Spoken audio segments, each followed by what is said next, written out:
بنا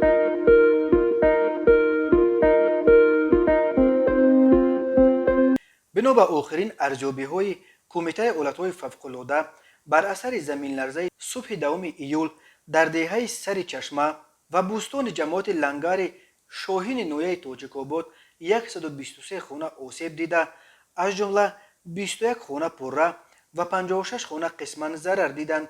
در تاجیک‌آباد در آن آفت طبیعی 5 نفر از جمله یک زن 70 ساله و 4 کودک سنشان از 4 تا 14 هلاک و 16 کس مجروح شدند.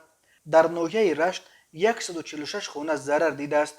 از این شمار 25 خانه پره و 25 منزل دیگر قسما خراب شده، 94 خانه دیگر آسیب سبک دیدند.